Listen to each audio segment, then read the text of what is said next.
Hoy no ha habido sorpresa, más bien todo lo contrario. Oklahoma City ha dominado este segundo encuentro de las finales de la NBA contra los Indiana Pacers, manteniéndoles a raya y consiguiendo empatar la eliminatoria después de un partido extraordinario de Shai Gilgeous-Alexander.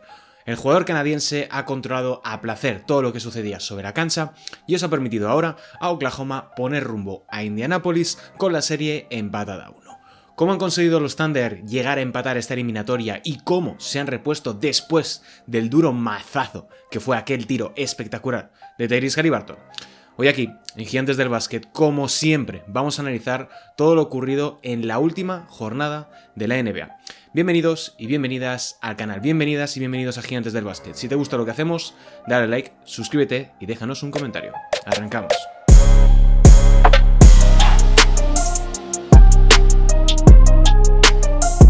Hola, ¿qué tal? Bienvenidos y bienvenidas un día más aquí a Gigantes del Básquet para analizar un poco lo que nos ha dejado este segundo encuentro de las finales de la NBA, que ha sido un reflejo de lo que yo creo que hemos visto a lo largo de toda la campaña, como ha sido el fantástico trabajo defensivo de Oklahoma City Thunder, que es lo que les ha permitido convertirse en un equipo de 68 victorias en temporada regular y estar ahora mismo a 3 triunfos de levantar su primer campeonato. Victoria por 123-107 sobre los Indiana Pacers, mientras bajo un poquito la escaleta para poder seguir leyendo las cositas que tengo aquí apuntadas, porque hay bastantes temas de los que hablar en este lunes 9 de junio de 2025.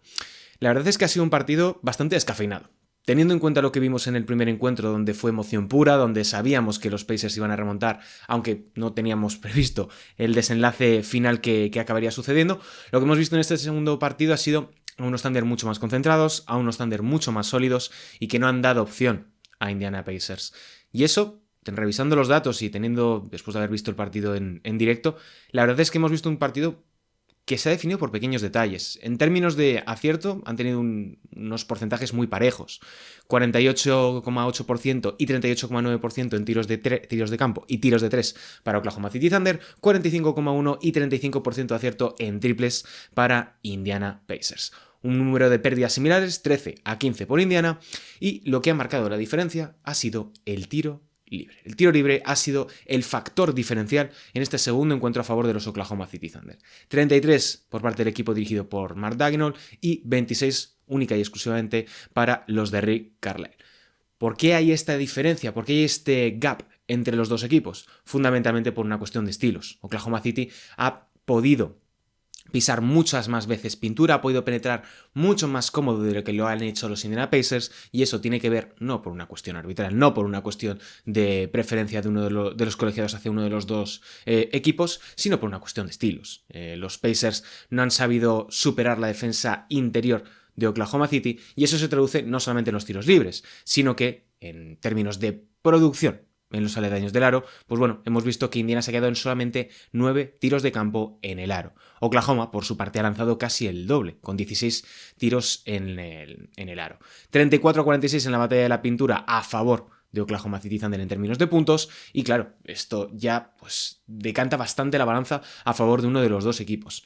Y esto es importante también porque en este segundo encuentro hemos visto una reacción impecable por parte de los Thunder, y que sirve para convertirse en la 17ª victoria de 19 posibles después de una derrota para el equipo de Oklahoma City. Un balance de 17-2 tras caer, que creo que es un buen reflejo del tipo de equipo que son estos Thunder.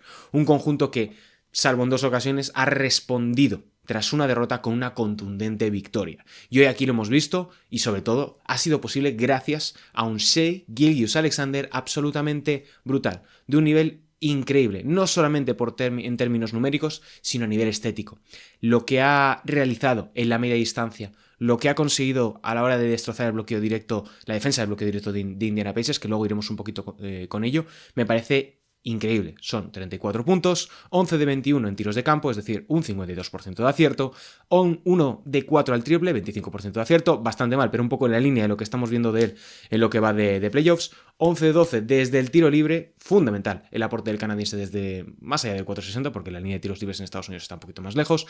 5 rebotes, 8 asistencias y 4 robos. En términos históricos, la actuación de Shai Gilgeous-Alexander en las finales está al alcance de muy poquitos, concretamente de 3 jugadores. Solamente 3 jugadores a lo largo de toda la historia han conseguido más de 30 puntos, más de 5 rebotes, más de 8 asistencias y más de 4 robos en un partido de las finales. El primero fue LeBron James en el año 2015 y posteriormente en el año 2016.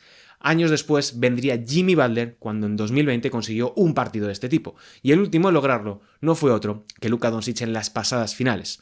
Una actuación a la cual se suma la de Shai Gilgeous-Alexander para dejar una línea estadística que es bastante representativa del tipo de juego del jugador canadiense y también del impacto que tiene sobre el sistema de estos Oklahoma City Thunder. Vamos a hablar un poquito en profundidad de cómo Shai ha sido capaz de superar con tanta facilidad la defensa de estos Indiana Pacers.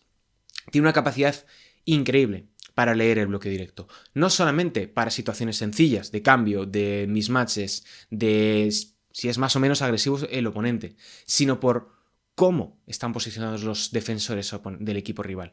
Y esto, hay un corte muy concreto al inicio del segundo cuarto, prácticamente en la recta final, en el inicio de la segunda mitad, donde Shai Gilgeous-Alexander se queda emparejado rápidamente con el pívot de los Pacers, creo que era Miles Turner, y lo que consigue es cambiar al instante de dirección y llegar fácilmente al aro. Esto se explica a través también un poco de la defensa que están implementando los Indiana Pacers. Están persiguiéndole, están haciendo chase más un drop por parte del interior. Lo que significa esto, cuando juegas un bloqueo directo tan alto como lo hacen los Oklahoma City Thunder, es que tienes un enorme espacio en el caso de que primero, el bloqueo sea exitoso, es decir, que se quede un poquito pinchado el defensor sobre el manejador, y segundo, que el interior esté demasiado adelantado.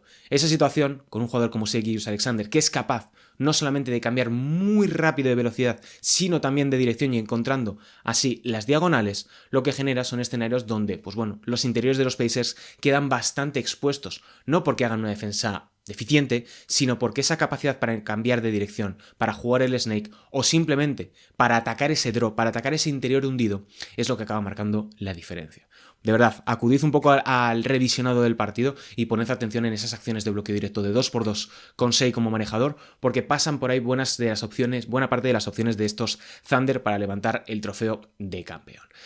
Claro, y esto pues a mí me parece bastante importante porque nos genera diferentes preguntas, y es decir, ¿cómo puede responder Indiana a esto? ¿Cómo puede reajustar sobre el ajuste de los Thunder?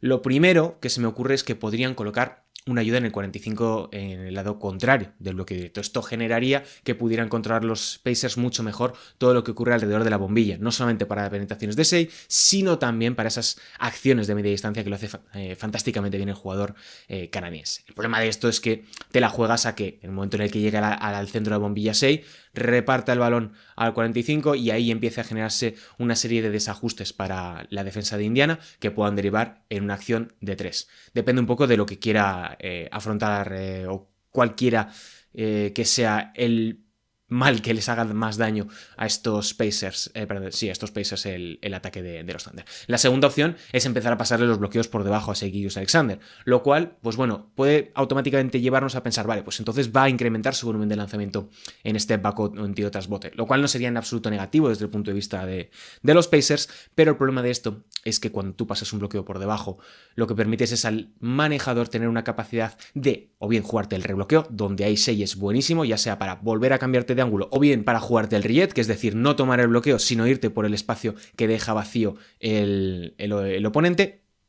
Pero claro, también hay que tener en cuenta los cambios de dirección, los cambios de ritmo, etc. Así que bueno, son muchas cosas las que tiene que tener en cuenta de cara al tercer partido Rick Carlisle. Y bueno, ya simplemente por seguir avanzando un poco, quiero hablar de otras cuestiones, como es la cuestión de los secundarios, del rendimiento de jugadores como Aaron Wiggins, como Cason Wallace y especialmente Alex Caruso. Entre Wiggins y Caruso han conseguido opacar un poco, han conseguido dar un paso adelante, mejor dicho, ante un rendimiento tanto de Jalen Williams como de Chet Holmgren que ha sido bastante deficiente.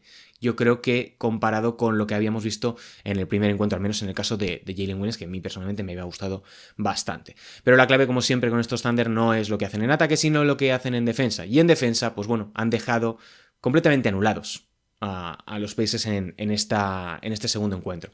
Y creo que la mejor manera de apreciarlo es en el volumen de pérdidas que están cometiendo el equipo dirigido por Rick Carlisle. Si antes de empezar las finales tenían un promedio de 12,7, en estos dos primeros encuentros están ya en 20 pérdidas por encuentro. Es un volumen mayúsculo Han tenido 14 pérdidas en este segundo encuentro, que unidas a las que ya tuvieron en el primero, pues dejan un escenario completamente distinto a lo que había sido el rendimiento de estos Pacers en el transcurso de la postemporada. Bien, han dejado muy bien aislados tanto a Pascal Siakam como a Tyrese Haliburton. Siakam se ha quedado en un 27% de acierto en tiros de campo con 15 puntos. Y Tyrese Haliburton, que ha terminado con 17 tantos, 12 de ellos han sido en el último asalto. Ha conseguido maquillar bastante las estadísticas después de un partido bastante flojito, bastante desaparecido por parte del gran protagonista del primer duelo. Y aquí hay que hablar, como decía, del gran trabajo de juego de Cason Wallace, de Aaron Wiggins, de Alex Caruso, incluso de Lu Dort a veces, a la hora de frenar sobre todo a Pascal Siakam. Creo que han hecho un muy buen trabajo defensivo en términos generales todo el equipo, de Shea a Chet Holmgren o a Isaiah Hartenstein. Isaiah Hartenstein, que yo creo que ha estado bastante bien pese a todo, creo que ha sido el mejor interior y ha dado un paso adelante respecto a lo que habíamos visto en el primer partido. Wiggins se ha ido a los 18 puntos en 5 de 8 en triples y Caruso 20 tantos en 4 de 8 desde la larga distancia. Bien, ¿cómo ha conseguido Oklahoma City Thunder anular a Tyrese Haliburton? Y esto me parece bastante interesante y por eso me lo quería destacar aquí en la escaleta. Vimos, y esto ha sido un poco la historia de todos los playoffs, que Haliburton hace muchísimo daño en esos momentos de caos, cuando la jugada parece romperse, cuando los Pacers parecen estar en problemas y no encontrar la mejor opción para poder anotar. Ahí es donde Haliburton pone ese punto de magia que tiene, esa capacidad para pasar en salto, esa capacidad para retener el balón y jugar un poco más largo, como hacía en su momento Steve Nash y Rajon Rondo, que rodeaban constantemente la canasta, alargando mucho las posesiones y jugando un poco con esa ansiedad del defensor para intentar frenar el ataque rival. Pues bueno, la manera que han encontrado estos Thunder por el momento de anular a Tyrese Haliburton consiste en cuando él está penetrando, cuando él se está dirigiendo hacia la pintura y ahí o bien está dispuesto a pasar en salto, penetrar, tirar, lo que sea, lo que hacen es atacarle la espalda. Atacan la espalda y con una ayuda muy larga, lo hemos visto con Shea y lo hemos visto con Alex Caruso y con Aaron Wiggins, con Cason Wallace, ha habido varias acciones donde han metido un zarpazo y han robado el balón completamente limpio. Porque cuando está en esa situación terminal del pase en salto, Tyrese Haliburton es muy vulnerable. Y si ya sabes y tienes ya previstas ese tipo de tendencias, que es lo que han conseguido hacer estos Thunder en el segundo partido, pues tienes muchísimas opciones de anular buena parte de esa locura que es el sistema ofensivo de estos Indiana Pacers. Muy buen trabajo en ese sentido de Oklahoma City, que ha anulado ese juego a media cancha de los Pacers y, bueno, a mí me parece bastante representativo de lo que hemos visto y que Haliburton le haya costado tantísimo sentirse cómodo y a la vista está que ha tenido 6 asistencias con 5 pérdidas, lo cual es muy poco habitual en él. No obstante, yo creo que hay algún que otro problemilla a la vista desde el punto de vista de Oklahoma, como es la cuestión del triple. Lejos de Aaron Wiggins y lejos de Alex Caruso, que se han marcado un 9 de 16 desde la larga distancia, el rendimiento ha sido de 5 de 20 desde el triple para el resto de los jugadores de los Thunder, es decir, un 25% de acierto. Al igual que ocurrió en el primer partido, donde fue bastante excepcional el acierto de Lu Dort, creo que los Thunder pueden tener problemas en el resto de la eliminatoria si no consiguen que Chet Holmgren, que Jalen Williams, que incluso Isaiah Joe puedan marcar un poquito más la diferencia desde la larga distancia. Ya no hablo de Shai Gilgeous-Alexander porque lo está haciendo muy bien en otras facetas, pero es preciso que empiecen a conectar buena parte de esos tiros desde la larga distancia que son abiertos. Y es importante matizar que un buen volumen de los lanzamientos que han anotado tanto Caruso como Wiggins han sido prácticamente liberados porque la defensa de los Pacers ha cometido errores que les ha dejado completamente solos. Errores derivados de la rotación defensiva, de las ayudas, y ese tipo de cuestiones ha permitido, recuerdo sobre todo al inicio de la segunda mitad, donde tenían acciones completamente solos por parte de los Thunder, que han impulsado esas acciones y que pudieran disponer de un marcador tan amplio desde bien entrado el inicio del segundo cuarto. Tengo bastante curiosidad de ver cómo Indiana consigue ajustar, consigue tener una propuesta distinta y contrarrestar todo lo que hemos visto en este tercer partido. Me están gustando mucho estas finales, las estoy disfrutando una auténtica barbaridad, más allá de que, bueno, hoy no hayamos tenido un partido tan emocionante como tuvimos el primero. Pero creo que la conclusión que podemos sacar después de estos dos encuentros es que hay finales. Y esto no había sido tan habitual en los últimos años. Por eso me parece importante remarcarlo. Creo que merece la pena bastante ponerse los partidos, ya sean diferido o bien si os queréis quedar a verlo en directo. Recordad que el siguiente encuentro será en la noche del miércoles al jueves a las 2:30 de la madrugada, hora española, 1:30 en Canarias. Así que bueno, hasta aquí el vídeo de hoy. Esperamos que os haya gustado, esperamos que os esté gustando esta cobertura que estamos haciendo de las finales de la NBA y en general de todos los playoffs y toda la temporada NBA aquí en Gigantes del Básquet. Esperamos que os haya gustado. Recordad que tenéis mucho más contenido, también tenemos más contenido relacionado con el mundo del baloncesto, ya sea Liga Endesa, ya sea de selecciones, que está el Eurobásquet femenino a puntito de comenzar y que también tendremos una cobertura especial del Campeonato de Europa de baloncesto femenino. Y recordaros que también hoy a las 10 de la noche se publicará el reverso y mañana a mediodía más o menos tendréis el NBA House, nuestro programa semanal de análisis en profundidad junto con Nacho Losilla, para repasar un poquito qué es lo que nos están dejando estas finales de la NBA. Así que yo me despido, Sergio Rabinal, un saludo y hasta el próximo vídeo. Chao.